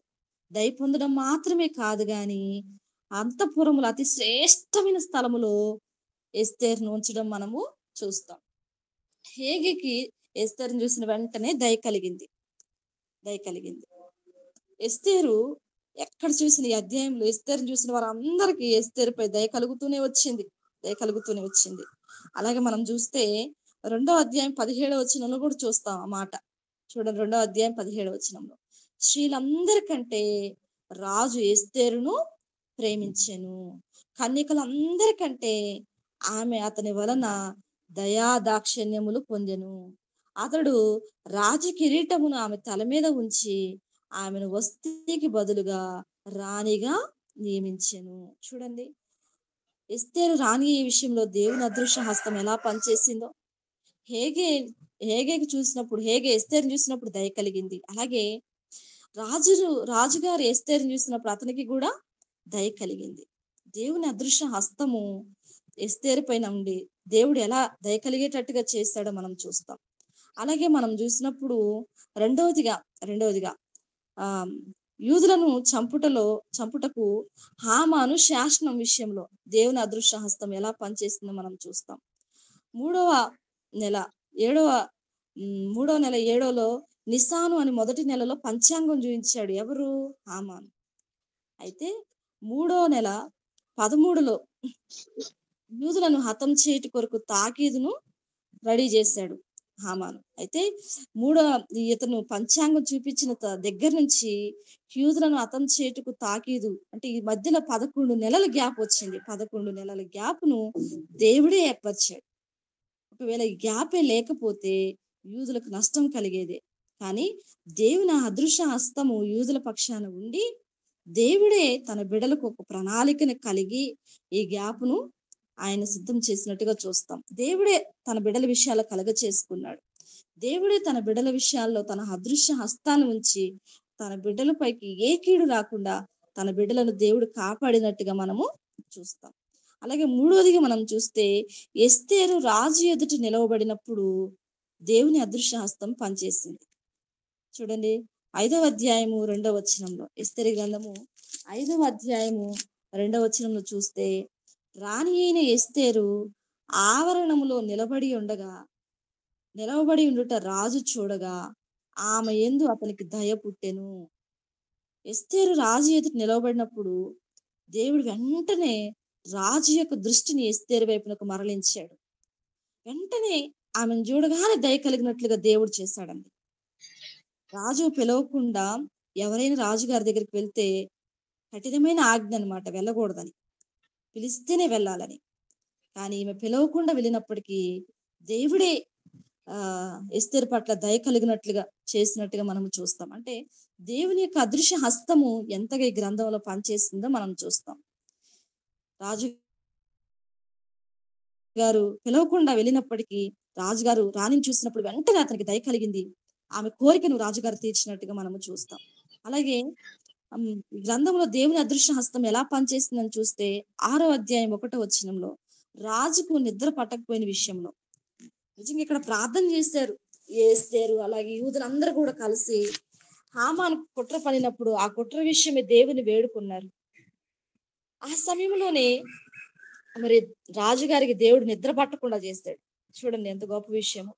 అసలు నిద్ర పట్టకుండా ఉండేసరికి అక్కడ సమాచార గ్రంథం తీసుకొచ్చి చదువుతారు. ఆ గ్రంథములో మొర్దెకై చేసినటువంటి పని గురించి అక్కడ వివరించడం జరుగుతుంది. అంటే ఈ విషయంలో దేవుని యొక్క అదృశ్య హస్తము ఎలా పనిచేసిందో మనము చూస్తాం. అలాగే దేవుని అదృశ్య హస్తము ఇంకా ఏ విధంగా పనిచేసిందంటే హామాను మరణ విధానం విషయంలో, హామాను మొర్దెకై కోసము యూదులందరిని చంపాలని మరణ శాసనాన్ని అతడు పుట్టిస్తాడు. కానీ దేవుని యొక్క అదృశ్య హస్తము యూదులకు తన బిడ్డలకు తోడుగా ఉండి దేవుడు ఎవరైతే వీరిపైకి కీడును తలపెట్టారో వారి మీదకి ఆ కీడును రప్పించినట్టుగా మనము చూస్తాం. దేవుని యొక్క అదృశ్య హస్తము తన బిడ్డలకు తోడుగా ఉండి దేవుడు తన బిడ్డలను ఎంతగా కాపాడుతూ వచ్చాడో మనము ఈ ఎస్తేరు గ్రంథంలో చూడగలం. దేవుని బిడ్డలకు దేవుని యొక్క అదృశ్య హస్తము తోడుగా ఉంటుంది. దేవుడు తన బిడ్డలను కాపాడేవాడై ఉన్నాడు. చాలాసార్లు మనం అనుకుంటూ ఉంటాం, నాకు ఎవరు లేరే, నన్ను బలపరిచేవారు లేరే, నన్ను పురుకొల్పేవారు లేరే, నేను ఈ పరిస్థితిలో ఉన్న నాకు సహాయం చేసే వాళ్ళు లేరే అని అనుకుంటున్నావేమో. నీ పక్షాన దేవుని యొక్క అదృశ్య హస్తము తోడుగా ఉంది. ఎస్తేరుపై దేవుడు దయ కలిగినట్లుగా చేశాడు. నీ జీవితంలో కూడా నీపై ఎవరైనా కఠినంగా ఉంటే వారి కొరకు నువ్వు ప్రార్థన చేయి. దేవుడే నీ ప్రతి పరిస్థితిని మారుస్తాడు. ఎస్తేరు ఎక్కడికి వెళ్తే అక్కడ ఎస్తేరు అందరి దృష్టిలో దయ పొందింది. కారణం ఏమిటి అంటే ఎస్తేరుకు దేవుని యొక్క అదృశ్య హస్తము తోడుగా ఉంది. దేవుని సన్నిధి తోడుగా ఉన్నప్పుడు, దేవుని యొక్క సహాయము నీకు తోడుగా ఉన్నప్పుడు దేవుడు నీ ప్రతి పరిస్థితిలో కూడా ఆయనని బలపరిచేవాడై, పురుకొల్పేవాడై, నీకు కీడు చేయాలని చూస్తున్నటువంటి వారిపైకి వారి కీడు వారి తల మీదకే ఆయన రప్పించేటట్టుగా చేయగలడు. ఇక్కడ మనం చూస్తాం కదా, హామాను మొర్దెకైకి కీడు చేయాలని తలపెట్టాడు, కానీ ఆ కీడులో హామానే పడిపోయేటట్టుగా దేవుడు చేశాడు. సో నువ్వు దేవునిపై ఆధారపడుతూ దేవుని వైపు చూచినప్పుడు దేవుడే నీకు తోడుగా ఉండి, ఆయన అదృశ్య హస్తము నీకు తోడుగా ఉండి నిన్ను బలపరుస్తాడు. ఖచ్చితంగా నిన్ను స్థిరపరుస్తాడు. ప్రతి పరిస్థితిలో దేవునిపై ఆధారపడడం నేర్చుకున్నప్పుడు దేవుని సహాయం నీకు ఖచ్చితంగా అనుగ్రహించబడుతుంది. అలాగే ఎస్తేరు గ్రంథం క్లుప్త వివరణ గురించి మనం విన్నాం. రెండవదిగా ఎస్తేరు గ్రంథంలో దేవుని యొక్క అదృశ్య హస్తము ఏ విధంగా తన బిడ్డలకు తోడుగా ఉండి దేవుడు సహాయం చేస్తూ వచ్చాడో వింటూ వచ్చాం. మూడవదిగా ఎస్తేరు గ్రంథంలో విందులున్నాయి. ఎస్తేరు గ్రంథంలో విందులున్నాయి. మొట్టమొదటిగా మనం చూస్తే ఎస్తేరు గ్రంథం 1వ అధ్యాయము 3వ వచనంలో ఇక్కడ ఒక విందు ఉంది. ఆ విందుకి మేము పెట్టిన పేరేమిటంటే రాజకీయ విందు. రాజకీయ విందు. ఇక్కడ అహష్వేరోషు రాజు విందు చేయిస్తాడు. ఈ విందు ఎన్ని రోజులు చేయిస్తాడంటే 180 రోజులు జరిగింది ఈ విందు. ఎన్ని రోజులు? 180 రోజులు ఈ విందు చేసినట్టుగా మనము చూస్తాం. చూడండి, 1వ అధ్యాయము 1 నుండి 3 వచనాల వరకు ఉన్నటువంటి లేఖన భాగంలో చూస్తే ఇక్కడ అహష్వేరోషు రాజు విందు చేయిస్తాడు. ఆ విందు 180 రోజులు ఆ విందును చేయడము జరుగుతుంది. మాదియ, అలాగే పారసీక, పరాక్రమశాలులు, ఘనులు, సంస్థానాధిపతులు, వీళ్ళందరిని కూడా అతడు విందుకు పిలుస్తాడు. ఎందుకు విందును ఇన్ని రోజులు ఏర్పాటు చేశాడని చూస్తే, ఇతడు గ్రీసు దేశంపై యుద్ధం చేయడానికి వెళ్ళాలి. ఎవరు? అహష్వేరోషు రాజు గ్రీసు దేశంపైకి యుద్ధం చేయడానికి వెళ్ళాలి. యుద్ధం చేయడానికి వెళ్ళాలి అంటే అందరి సహకారం తనకు అవసరం. అందుకని అతడు మాదీయులను, అలాగే పార్సీకులను, పరాక్రమశాలులను, ఘనులను, సంస్థానాధిపతులను తన కోటకు పిలిచి 180 రోజులు ఆ విందును అతడు ప్రిపేర్ చేసినట్టుగా మనము చూస్తాం. గ్రీసు దేశంపైకి యుద్ధం చేయడానికి అందరి సహకారం కావాలి. ఆ సహకారం అందించబడాలి అంటే అందరూ ఒక చోటకు చేరి వచ్చినప్పుడే అందరితో మాట్లాడుతూ ఆ విషయాలన్నీ కూడా తెలుసుకోవచ్చు. అందరూ ఒక చోటకు వస్తే ఆ విషయాలు తెలుసుకోవచ్చు అనే ఉద్దేశంతోనే ఈ 180 రోజుల విందును అహష్వేరోషు రాజు ఏర్పాటు చేసినట్టుగా మనము చూస్తాం. తన శక్తి సామర్థ్యం మిగిలిన అధిపతులు అందరూ తెలుసుకోవాలి. సో 127 సంస్థానాలని ఏలుబడి చేస్తున్నాడు కదా, అందరు కూడా అహష్వేరోషు యొక్క శక్తి ఏంటో, అతని సామర్థ్యం ఏంటో తెలుసుకోవాలి అంటే అతడు తన కోటకు పిలిచినప్పుడే కదా వాళ్ళు తెలుసుకునేది. అందుకోసమని అతడు 180 రోజులు విందును చేయించి వారికి అవసరమైనటువంటి ఆహారమును, అలాగే ద్రాక్షారసమును, వారు కోరిన తిండి వారికి 180 రోజులు కూడా మరి రాజుగారి విందును తన యొక్క అధికారులకు అందించినట్టుగా మనము చూస్తాం. అలాగే ఈ రెండవ విందు ఉంది. ఇక్కడ ఎస్తేరు గ్రంథంలో రెండవ విందు ఉంది. సో ఈ విందుకు మేము పెట్టిన పేరేమిటంటే ఇది రెండో విందు, విలాస విందు.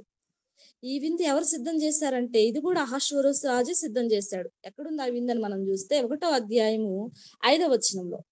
1వ అధ్యాయము 5వ వచనంలో మొదటి విందేమో మాదియ, పారసీక, పరాక్రమశాలులు, ఘనులు, సంస్థానాధిపతుల కోసం విందు చేశాడు. మరి రెండో విందేమో ఎవరి కొరకు చేశాడు అంటే ఇది 7 రోజులే చేస్తాడు ఈ విందు. అల్పులు అలాగే ఘనులు, చూడండి అక్కడ ఉంది కదా, ఆ దినములు గడిచిన తర్వాత రాజు షుషాను కోటలలోనున్న అల్పులకేమి ఘనులకేమి జనులందరికీ రాజు కోటలోని తోట ఆవరణంలో 7 దినములు విందు చేయించాను.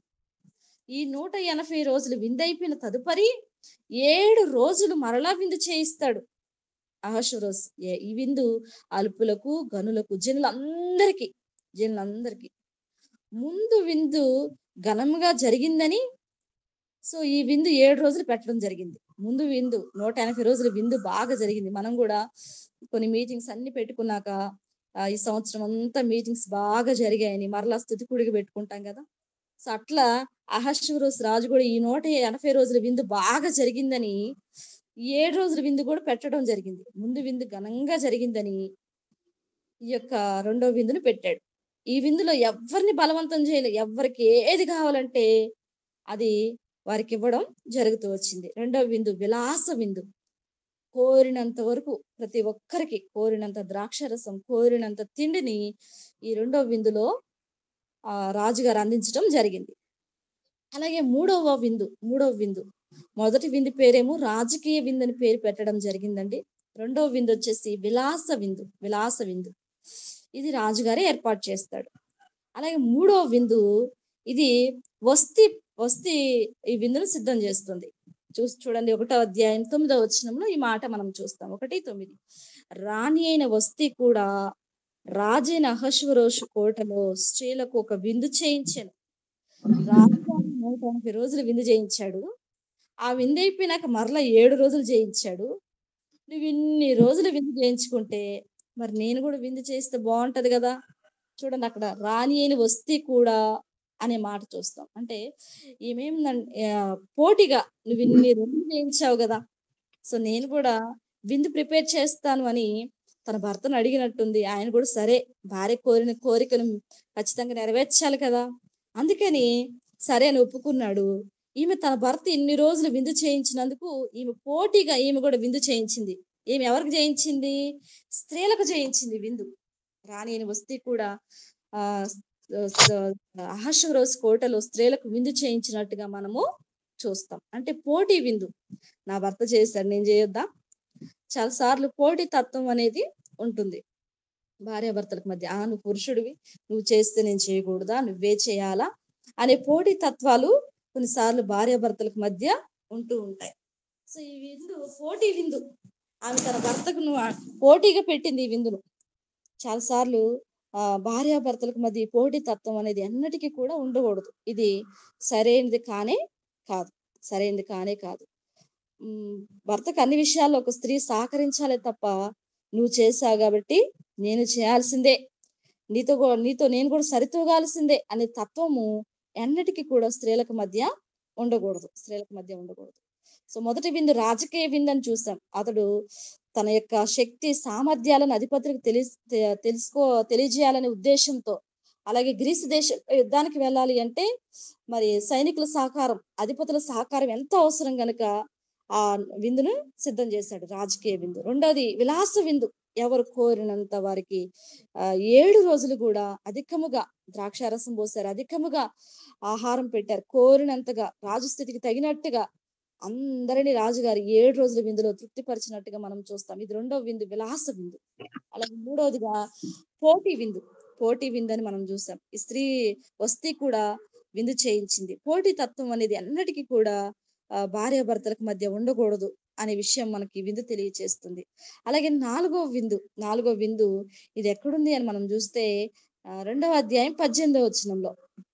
2వ అధ్యాయము 18వ వచనంలో ఈ విందుకు మేము పెట్టిన పేరు ఏంటంటే బహుమతుల విందు. చూడండి 2వ అధ్యాయము 18వ వచనం. అప్పుడు రాజు తన అధిపతులందరికీ, సేవకులందరికీ ఎస్తేరు విషయమై ఒక గొప్ప విందు చేయించి సంస్థానములలో సెలవు దినం ప్రకటించి రాజు స్థితికి తగినట్టుగా బహుమతులు ఇప్పించెను. ఇది బహుమతుల విందండి. మనం చూస్తాం కదా, రాజుకి విడాకులు అయిపోయిన తదుపరి మరలా రాజుగారు ఆ కోటలో ఉన్నటువంటి ఆ అందమైన యువతులందరూ సమకూర్చిన తర్వాత రాజుగారు మరి ఎస్తేరు అయినటువంటి రాణి అయినటువంటి ఎస్తేరును ఎన్నుకున్నాడు. ఎస్తేరు రాణి అయిన తర్వాత అతడు తన అధిపతులందరికీ, సావుకులందరికీ గొప్ప విందు చేయించి బహుమతులను పంపించాడు. ఇది గొప్ప విషయం, మంచి విషయం కనుక అతడు బహుమతుల విందు అని ఈ విందుకు మేము పేరు పెట్టడం జరిగింది. అహష్వేరోషు గొప్ప విందు చేయించాడండి. రాణి మరి ఎస్తేరు రాణి అయినాక గొప్ప విందు చేయించినట్టుగా మనం చూస్తాం. ఇది గొప్ప విందు. అలాగే ఈ విందు ఎవరెవరికి? అధిపతులందరికీ, సేవకులందరికీ. ఎందుకు ఈ విందు చేయించాడంటే ఎస్తేరు రాణి అయినందు చేత. వస్తీతో విడాకుల తర్వాత 4 సంవత్సరాలకు ఎస్తేరు రాణి అయింది. వస్తీతో విడాకులైపోయిన తర్వాత 4 సంవత్సరాలకు ఎస్తేరు రాణి అయింది. మరి 4 సంవత్సరాల తర్వాత ఎస్తేరు రాణి అయింది గదా! మరి ఎంతో సంతోషంతో, ఎంతో ఆనందంతో ఈ బహుమతులను పంపిస్తూ గొప్ప విందును అహష్వేరోషు రాజు చేయించినట్టుగా మనము చూస్తాం. మన జీవితాల్లో గూడా ఏదైనా గొప్ప కార్యములు జరిగినప్పుడు మనము కూడా కొంతమందికి గిఫ్ట్‌లు పంపిస్తూ ఉంటాం. ఎక్కడికైనా ఫంక్షన్స్‌కో, పెళ్ళిళ్ళకి అట్లా వెళ్ళేటప్పుడు గిఫ్ట్‌లు తీసుకొని వెళ్తాం. గిఫ్ట్‌లు తీసుకొని వెళ్తాం. సో, అది మంచి విషయం. మనం ఎరిగిన వారు, మనము తెలిసిన వారి దగ్గరికి వెళ్ళేటప్పుడు మన దగ్గర ఉన్నదే ఏదో ఒకటి మనము వారికి బహుమతిగా తీసుకొని వెళ్తూ ఉంటాం. అయితే ఈ యొక్క ఎస్తేరు రాణి అయిన తర్వాత కూడా ఇతడు అనేక మందికి బహుమతులను పంపిస్తూ వచ్చినట్టుగా మనం చూస్తాం. ఈ విందు బహుమతుల విందు. బహుమతుల విందు. అలాగే ఐదవదిగా ఇక్కడొక విందుంది. ఐదో విందు ఎక్కడుందని మనం చూస్తే ఎస్తేరు గ్రంథము 3వ అధ్యాయం 15వ వచనం. ఎస్తేరు గ్రంథము 3వ అధ్యాయము 15వ వచనంలో మనం చూస్తాం ఈ విందు. ఏంటి ఈ విందు? ఇక్కడ చూడండి. 15 అంచేవారు రాజాజ్ఞ చేత త్వరపెట్టబడి బయలువెళ్ళిరి. ఆ ఆజ్ఞ షూషను కోటలో ఇవ్వబడెను. దాని విని షూషను పట్టణం కలతపడెను. అంతటా రాజును హామానును విందునకు కూర్చుండిరి. సో, ఈ విందు కపట విందు. ఏ విందు? కపట విందు. సో, రాజు హామాను యూదులందరిని కూడా చంపాలని కుట్రను పన్నిన తర్వాత ఆ విషయం అందరికి తెలియచేయబడుతుంది. తెలియజేయబడిన తర్వాత అందరూ బాధపడుతుంటే, అందరూ కలతపడుతుంటే, హామాను రాజు మాత్రం ఎక్కడ కూర్చున్నారట? విందుకు కూర్చున్నారు. ఇది కపట విందు. అంటే ఆ హామాను లోపల ఒకటి పెట్టుకొని పైకి ఒక రకంగా కనబడుతున్నాడు. కపట మనసు కలిగి ఉన్నాడు హామాను. ఈ యొక్క హామాను ఒక అమాలేకీయుడండి. అమాలేకీయుడు.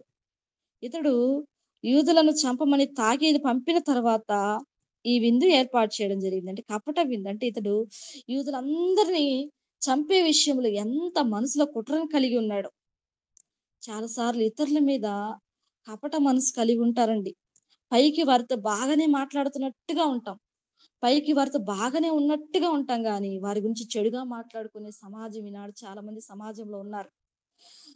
చాలా మంది మనుషులు ఈ రోజున పైకి మంచిగానే కనబడుతున్నారు గానీ, లోపల మాత్రము హృదయం నిండా ద్వేషముతోను, కోపముతోను, కక్షతోను, ఈర్ష్యతోను ఉంటున్నారు. ఈ హామాను గూడా కపటమైన మనసు కలిగి యూదులందరినీ చంపమని తాకీదు పంపిన తర్వాత ఈ విందుకు కూర్చున్నారు. ఇది కపట విందు. చాలా సార్లు ఈ కపటమైన మనసును కలిగి ఉంటే అది మహా డేంజర్. ఆ మనసుని ఎవ్వరు కూడా కలిగి ఉండకూడదు.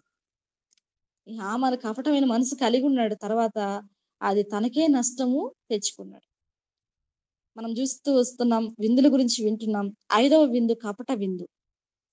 మనం మొదటి విందు గురించి విన్నాం. రాజకీయ విందని, రెండవది విలాస విందని, అలాగే మూడవదిగా పోటీ విందని విన్నాం. నాలుగవదిగా బహుమతుల విందు. 5వ విందు కపట విందు. అలాగే 6వ విందు ఉంది. అది 5వ అధ్యాయము 5వ వచనంలో మనం చూస్తాం. 5వ అధ్యాయము 5వ వచనంలో మనం చూస్తాం. చూడండి, ఎస్తేరు మాట ప్రకారముగా జరుగునట్లు హామాను చేయవలనని త్వరపెట్టమని రాజు సెలవీయగా రాజును హామానును ఎస్తేరు చేయించిన విందునకు వచ్చిరి. సో, ఇక్కడ ఈ విందు తెలివైన విందు. ఏ విందండి? తెలివైన విందు. ఈ విందుకు పెట్టిన పేరు తెలివైన విందు. ఇక్కడ రాజుగారి దగ్గరకు వచ్చింది రాణి. నీ కోరిక ఏమిటి? నీ ఆశ ఏమిటి? రాజ్యంలో సగమా? నీకు ఏది కావాలో కోరుకో అంటే, అక్కడ ఆమె తన కోరికను తెలియజేయలేదు గానీ, ఎంతో తెలివిగా ఇక్కడ ఎస్తేరు ప్రవర్తించిందండి. ఎంతో తెలివిగా ప్రవర్తించింది. తెలివిగా ప్రవర్తించి, నేను చేయించిన విందుకు రావాలని చెప్పి పిలిచింది.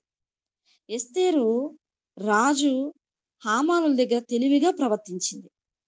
అలాగే ప్రధానమంత్రిపై నేరారోపణ చేసేటప్పుడు అక్కడ అందరూ కూడా రాజుగారు సభలో ఉన్నాడు.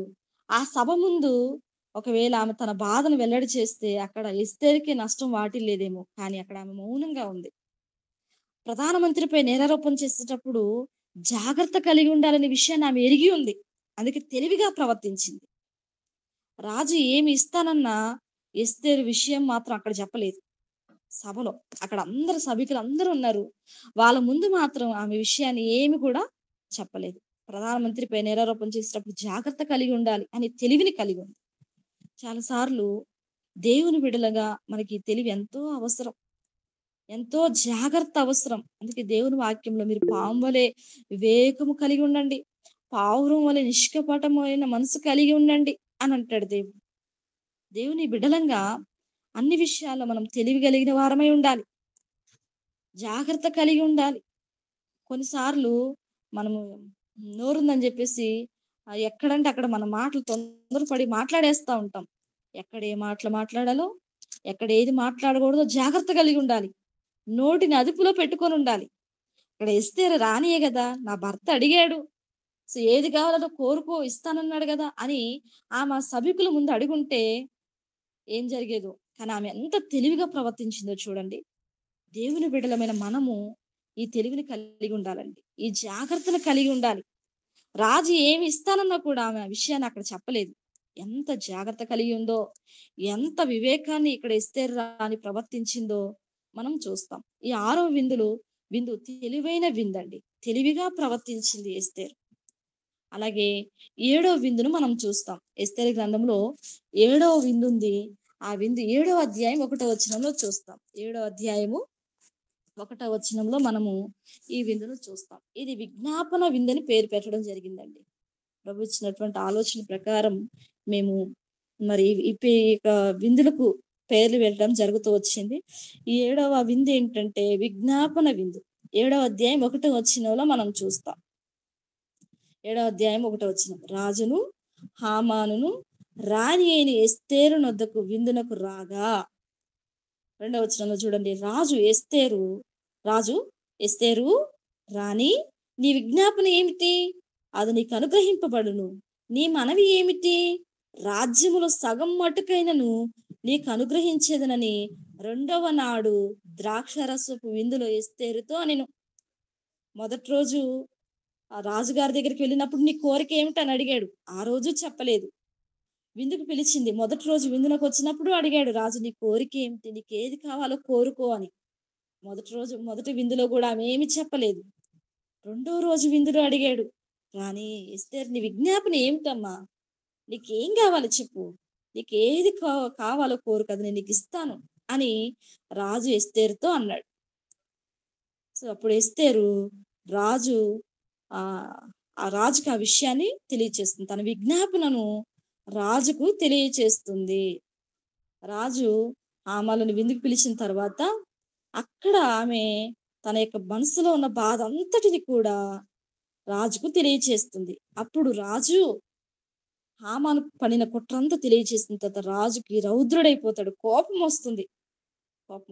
కోపం వచ్చి బయటికి వెళ్ళిపోతాడు. రాజు ఆగ్రహం ఉంది. చూడండి 7వ వచనంలో రాజు ఆగ్రహం ఉంది. ద్రాక్షరస విందుని విడిచి 7వ అధ్యాయం 7వ వచనంలో నగర వనమునకు పోయిను. అయితే రాజు తనకి ఏదో హాని చేయని ఉద్దేశించిన హామాను తెలుసుకొని రాణి అయిన ఎస్తేరు ఎదుట తన ప్రాణము కొరకు విన్నపం చేయుటకై నిలిచెను. నగర వనము నుండి ద్రాక్షరస విందు స్థలమునకు రాజు తిరిగి రాగా ఎస్తేరు కూర్చొని ఉన్న సెయ్యి మీద హామాను పడి చూచి, వీడు ఇంటిలో నా సముఖం ఎదుటనే రాణిని బలవంతం చేయనా అని చెప్పాను. ఆ మాట రాజు నోట రాగానే బంటులు హామాను ముఖమునకు ముసుగు వేసిరి. చూడండి, ఈ యొక్క విందు మనం పెట్టిన పేరేమిటి అంటే విజ్ఞాపన విందు. సో ఇక్కడ రాజు వచ్చి ఆ రాణిని నీ విజ్ఞాపన ఏమిటి అని అడుగుతాడు. అలాగే హామాను కూడా వచ్చి విన్నపం చేస్తున్నాడు. ఎస్తేరు నా మనవి విను అని ఎస్తేరుతో విన్నపం చేసినట్టుగా చూస్తాం.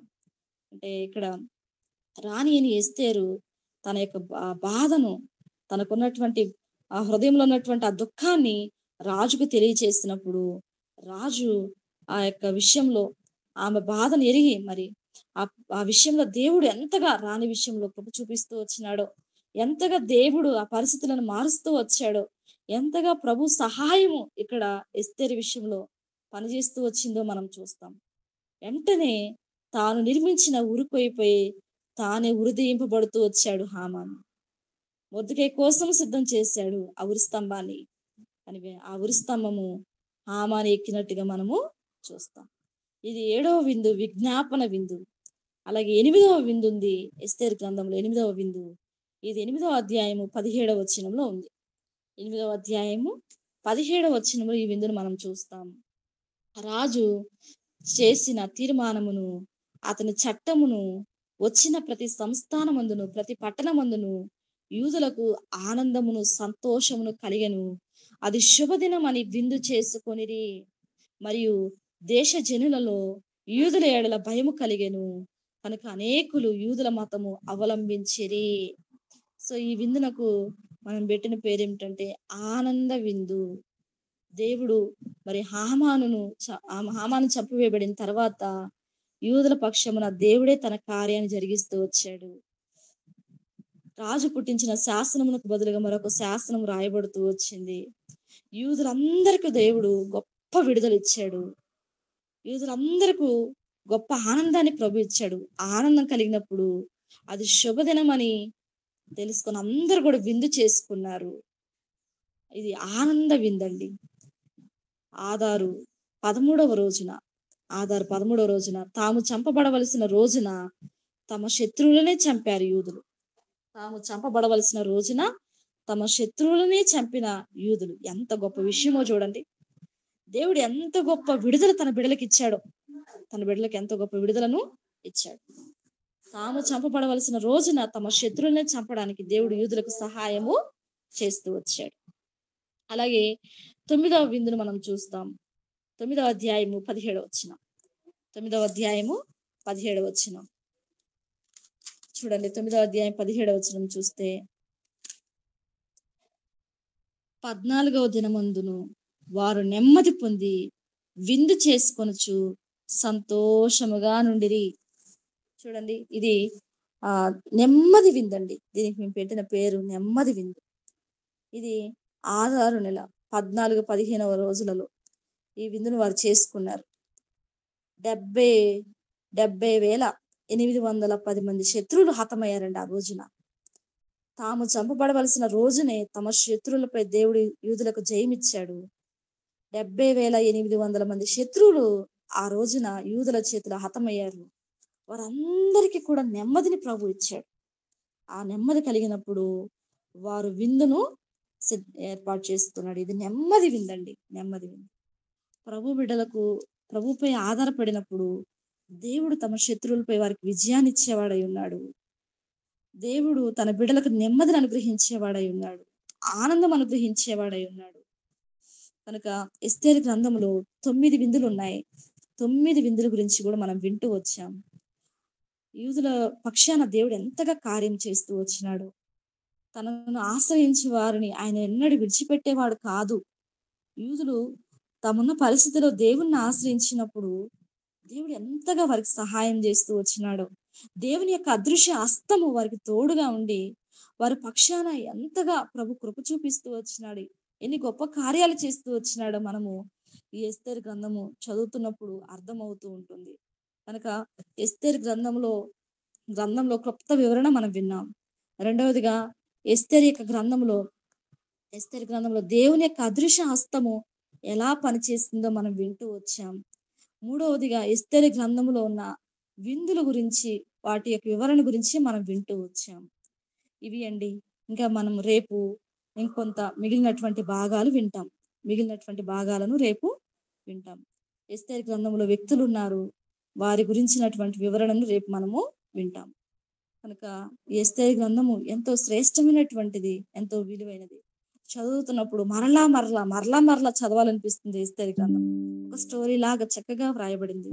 ఎస్తేరు గ్రంథాన్ని ఇంకెవరైనా ఈ గ్రూప్ లో జాయిన్ అయిన వారు చదవకపోయి ఉంటే ఈ రోజు చదవండి. రేపు ఉదయాన్నే మేము చదివామండి అని నాకు తెలియచేయండి. చాలా అద్భుతంగా ఉంటుంది. దేవుడు ఎంతగా తన బిడ్డల పక్షా నుండి కార్యం జరిగిస్తూ వచ్చాడో ఈ ఎస్తేరు గ్రంథంలో వ్రాయబడి ఉంటుంది. కనుక ఈ ఎస్తేరు గ్రంథంలో ఇప్పటి వరకు మనం 3 అంశాలు చూస్తూ వచ్చాం. గ్రంథం గురించి క్లుప్త వివరణ, దేవుని అదృశ్య హస్తం ఎలా పనిచేస్తుందో విన్నాం. ఎస్తేరు గ్రంథంలో ఉన్న విందుల గురించి వింటూ వచ్చాం. ప్రభువుని ఎరిగినటువంటి ప్రభు బిడ్డలమైనటువంటి మనల్ని ప్రభు ఎన్నటికి విడిచిపెట్టేవాడు కాదు. అయితే నీవు ఆయన్ని ఆశ్రయిస్తే, నీవు ఆయన వైపు చూస్తే, ఆయన పైన నీవు ఆధారపడితే ఆయన అదృశ్య హస్తం కూడా నీకు తోడుగా ఉండి ఆయన నడిపిస్తాడు. ఆయన నీకు సహాయం చేస్తాడు. నీ శత్రువులపై ప్రభు నీకు జయమిస్తాడు, నెమ్మదినిస్తాడు, ఆనందమిస్తాడు. కనుక ప్రతి పరిస్థితిలో ప్రభుపై ఆధారపడుతూ, ప్రభుపై ఆనుకుంటూ, ప్రభు నామ మహిమ కొరకు మనం జీవించటకు ప్రభు మనకు సహాయము చేయను గాక. మిగిలిన భాగాన్ని మనం రేపు వింటాం. దేవుడి మాటలను దీవించును గాక. ప్రార్థన చేసుకుందామండి. ప్రార్థన చేసుకుందాం. పరిశుద్ధమైన మా తండ్రి, ప్రేమ కృప కనికరం కలిగిన మా ప్రియమైన పరలోకపు దేవ, మీకు వందనాలు స్తోత్రములు చెల్లించుకుంటూ మీ ఘనమైన నామాన్ని కీర్తిస్తున్నాము. ఈ ఉదయకాల వేళలో ప్రతి దినము మీరు జరిగిస్తున్నటువంటి గూగుల్ మీట్ లో ఈ నిస్సి ప్రవచనాత్మక టీంని బట్టి మీకు వందనాలు. బ్రదర్ రాజేష్ గారిని బట్టి, వారి ఫ్యామిలీని బట్టి వందనాలు.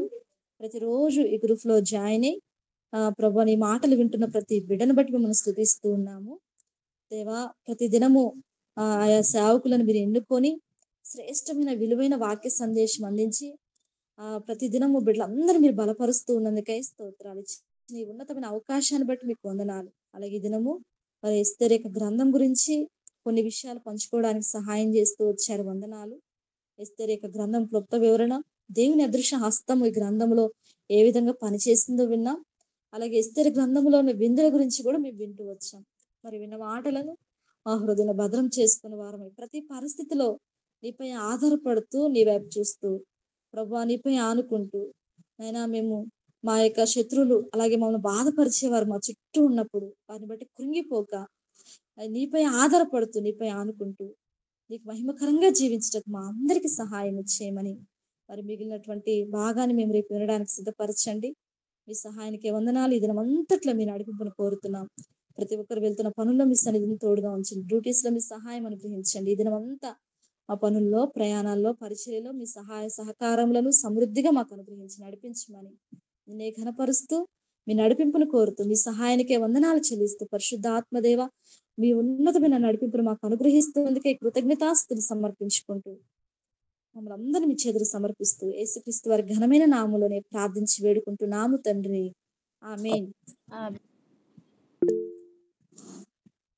సిస్టర్ ప్రార్థన రిక్వెస్ట్ ప్రార్థన చేయండి సిస్టర్. ఇదేంటి హెల్త్ కండిషన్ 3 days నుంచి బాగలేదు. ఓకే, ఏం పేరు తల్లి? జలుబు